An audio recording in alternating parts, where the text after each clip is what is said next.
इस पर क्लिक करेंगे, डायरेक्ट यहाँ पर आएंगे। यहाँ पर आने के बाद देखेंगे एक ऑप्शन मिलेगा ऑनलाइन अप्लाई का, जिस पर क्लिक करेंगे तो यहाँ पर आपसे पूछता है कि आप जो लॉगिन करना चाहते हैं कैसे करना चाहते हैं। बहुत सारे ऐसे भी लोग होंगे जो रेलवे के इससे पहले बहुत सारे भर्ती आई थी, उसका अगर फॉर्म उन्होंने भरा है ना तो उनका ऑलरेडी अकाउंट बना होगा, तो उनको कुछ करने की जरूरत नहीं है। आप लॉगिन अपने आधार के थ्रू हो सकते हैं। तो यहाँ पर जो ऑप्शन है ना लॉगिन विथ आधार, जिस पर क्लिक कर आपको अपना मोबाइल नंबर डालकर जनरेट आधार ओटीपी पर क्लिक करेंगे। आधार से लिंक नंबर पर ओटीपी जाएगा, उससे फिल कर इस चेकबॉक्स पर टिक कर आप लॉगिन करेंगे। दूसरा ऑप्शन कि अगर आप चाहते हैं कि जब आपने रेलवे का कोई भी भर्ती का फॉर्म भरा था तो उस समय जो मोबाइल नंबर या ईमेल आईडी दिया था उसके मदद से लॉगिन करना, तो ये जो सेकेंड ऑप्शन है ना login with RRB account credential, जिस पर क्लिक करेंगे आप अपना मोबाइल नंबर या ईमेल आईडी डालेंगे, जो पासवर्ड आपने बनाया था उसे डालेंगे। आई एम नॉट रॉबर्ट पर टिक कर आप लॉगिन करेंगे। पासवर्ड अगर पता नहीं है तो फॉरगेट पासवर्ड का विकल्प है, जिस पर क्लिक करें आप अपना मोबाइल नंबर या ईमेल आईडी डालेंगे, डेट ऑफ बर्थ डालेंगे, आई एम नॉट रॉबर्ट पर टिक कर प्रोसीड करेंगे तो आपका जो पासवर्ड है वो रिकवर हो जाएगा, ये ध्यान रखिएगा। लेकिन बहुत सारे ऐसे भी लोग हो सकते हैं जो पहली बार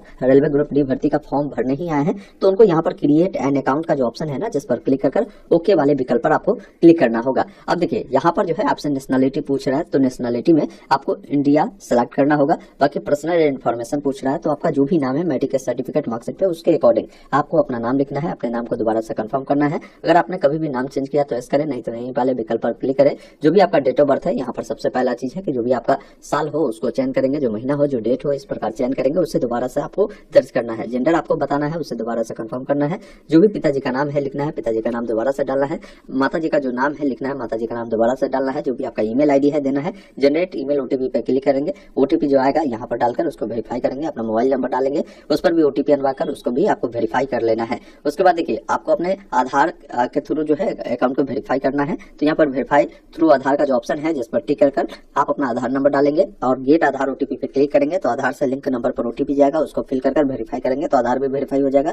फिर आपको इस चेकबॉक्स पे टिक करना है। अब यहाँ पर आपको अपना पासवर्ड बनाना होगा, जिसमें एबीसीडी का बड़ा अक्षर, छोटा अक्षर, कोई भी सिंबल, कोई भी अंक आपको उपयोग करना है। इसी पासवर्ड को दोबारा से यहाँ पर कंफर्म कर देना है। आई एम नॉट रॉबर्ट पे टिक कर preview and create an account पे क्लिक करेंगे तो जो जानकारी भरा है ना उसका प्रीव्यू आएगा, उसको देकर आप अपना अकाउंट जो है क्रिएट कर लेंगे। जैसे ही आपका अकाउंट बन जाता है तो पुनः यहाँ पर लॉगिन वाले पर आकर अब लॉगिन आप जैसे भी होना चाहे आधार के थ्रू या अभी आपने जो मोबाइल नंबर दिया है, ईमेल आईडी दिया, उनमें से कोई एक जानकारी को दर्ज कर जो पासवर्ड बनाया है उससे दर्ज कर चेकबॉक्स पे टिक कर लॉगिन करना है।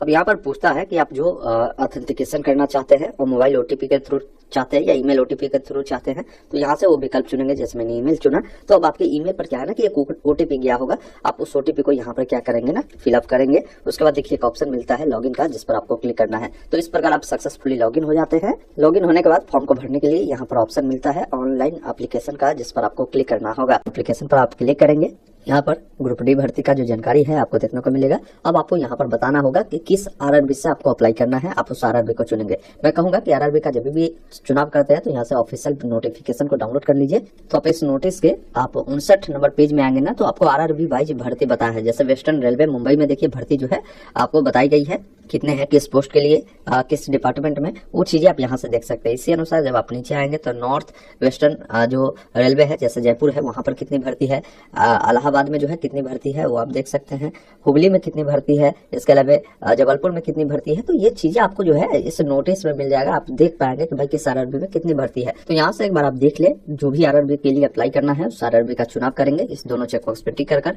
नेक्स्ट वाले विकल्प पर क्लिक करना है। अब यहाँ पर बताया गया है कि आपका जो भी डाटा है ये प्रीवियस जो आपने फॉर्म भरा था ना उससे उठा लिया गया है, आप इसको क्लोज करें। बाकी यहाँ पर आपको कुछ जानकारी जो नहीं भरी है वो बताना होगा। जैसे आपकी शादी हो चुकी है तो मैरिड अन्यथा अनमैरिड पे क्लिक करेंगे। किस धर्म से बिलोंग करते हैं वो बताना है। आपकी मातरी जो लैंग्वेज है वो क्या है वो आपको बताना है। आप जो एग्जाम देंगे उसमें कौन सा लैंग्वेज रखना चाहते हैं वो आप चुनाव करेंगे। आपके बॉडी में कोई ऐसा निशान हो जो कटा का हो, जला का हो तो उसके बारे में आप बता सकते हैं। एक से अधिक निशान है तो यहाँ पर जो है बताना है, नहीं तो दूसरे वाला में नो मार्क आप जो है लिख सकते हैं। फिर आपको नीचे आना है, आपकी जो भी कैटेगरी है वो बताना है। जैसे आप जनरल से है या एससी से है, एसटी से है, ओबीसी से है, ईडब्ल्यूएस से है, उसको चुनाव करेंगे। जैसे मैंने ओबीसी चुना तो ओबीसी के केस में क्या है ना कि आपको सेंट्रल लेवल वाला जो आपका ये ओबीसी सर्टिफिकेट होता है ना वो आपको देने होंगे। एससी एसटी है तो सेंट्रल लेवल वाला एससी एसटी जो सर्टिफिकेट है वो देना होगा, तभी रिजर्वेशन का बेनिफिट मिलेगा, ये ध्यान रखिएगा। तो आपको यहाँ से क्या है आई एग्री करना है। फिर आपको बताना होगा, जैसे ओबीसी मैंने चुना तो आप जो है एनसीएल से आते हैं या क्रीमी लेयर से आते हैं। एनसीएल से वो आता है जिनकी पारिवारिक इनकम 8 लाख रुपए से कम होगा तो एनसीएल से आएगा। अगर मान लीजिए उससे अधिक इनकम है आपका तो आप जो है क्रीमी लेयर से आएंगे। तो चीजें चुनाव करेंगे, फिर यहाँ से एग्री करना है।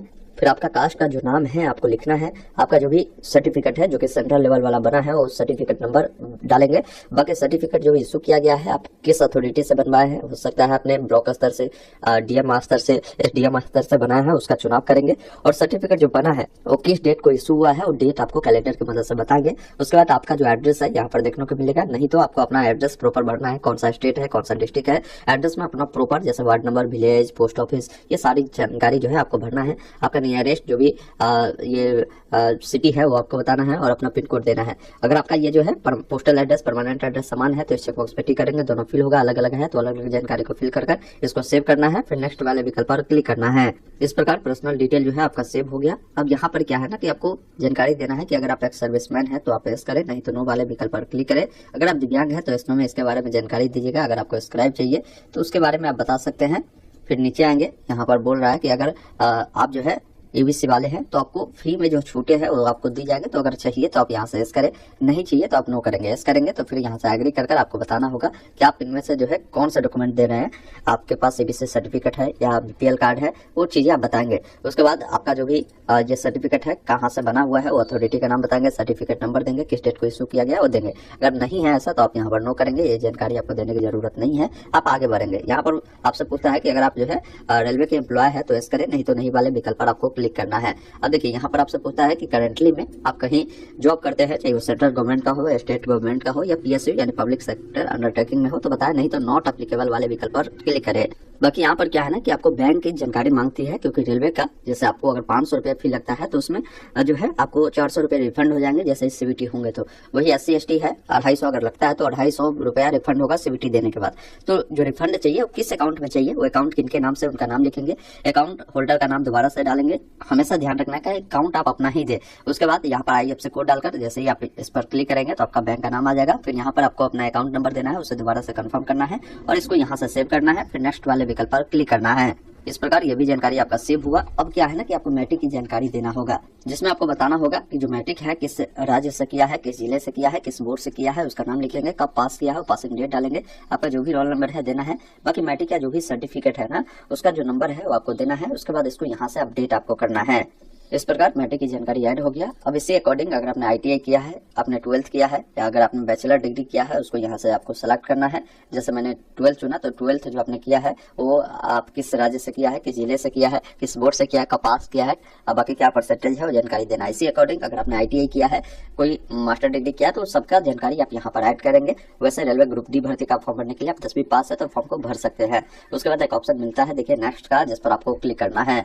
अब यहाँ पर आपको फोटो अपलोड करना है, जिसके लिए कुछ सिंपल इन्होंने दिया है कि इस प्रकार का फोटो अगर देंगे ना तो फॉर्म आपका रिजेक्ट हो जाएंगे। इस प्रकार का फोटो आपका जो है एक्सेप्ट किए जाएंगे। बाकी गाइडलाइन समझिए कि फोटोग्राफ जब भी मिले तो उसका जो बैकग्राउंड है वो कोशिश करें कि व्हाइट कलर का हो तो अच्छा है, या एक कलर का बैकग्राउंड आपका होना चाहिए। कोई भी चश्मा टोपी उस सबका उपयोग नहीं करना है। जहां भी फोटो खींचते हैं तो अच्छी क्वालिटी की लाइटिंग होना चाहिए, क्योंकि फोटो लाइव कैप्चर करना होगा, ये भी आपको ध्यान रखना है। तो ये सारी चीजें एक बार आप देख लीजिए।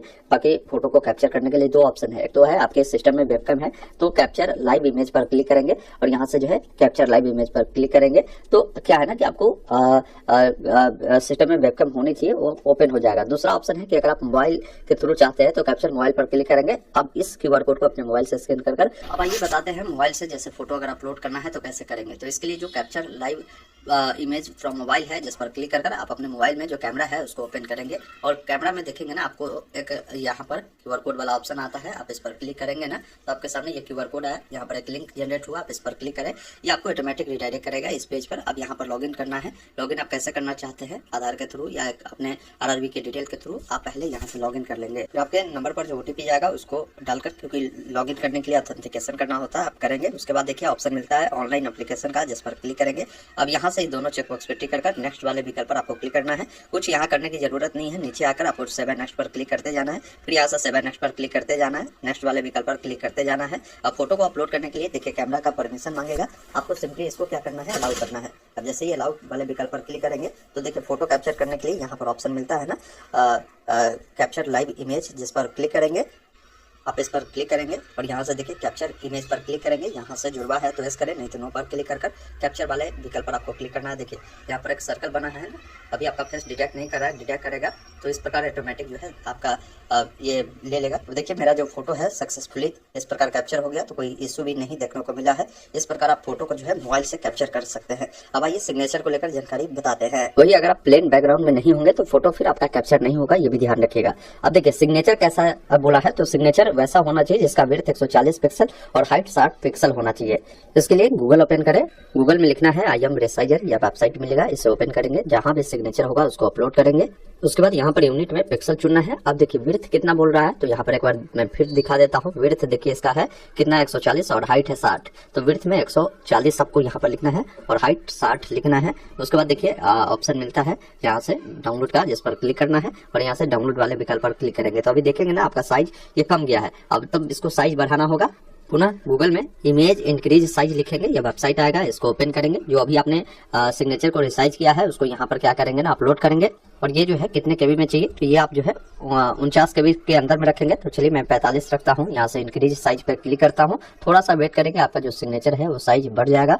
ऑप्शन मिल जाएगा डाउनलोड का, जिस पर आप क्लिक करेंगे तो आपका सिग्नेचर डाउनलोड हो जाएगा। उसको आप अपलोड करेंगे। तो आपका जो भी सिग्नेचर है यहाँ से चूज करेंगे और उस सिग्नेचर को यहाँ से क्या करेंगे ना अपलोड करेंगे। सही वाले टिक पर क्लिक करेंगे, फिर आपका सिग्नेचर अपलोड हो जाएगा। इस चेक बॉक्स पे टिक कर इसको सेव करना है, फिर नेक्स्ट वाले विकल्प पर क्लिक करना है। उसके बाद आप आते हैं अगले स्टेप पे, जहाँ पर क्या है ना कि आपका जो भी पोस्ट आप एलिजिबल होंगे जिस भी पोस्ट के लिए, उन तमाम पोस्ट का नाम आएगा। अब इसमें आपको जो भी पोस्ट पहले चुनना है तो उसका प्रेफरेंस आप चुन सकते हैं। जैसे एक में जिसको चुनना है उसके सामने प्लस पर क्लिक करेंगे, दो में जिसको चुनना है उसको टिक करेंगे। इस प्रकार सभी पोस्ट का जो चुनाव है आपको कर लेना है।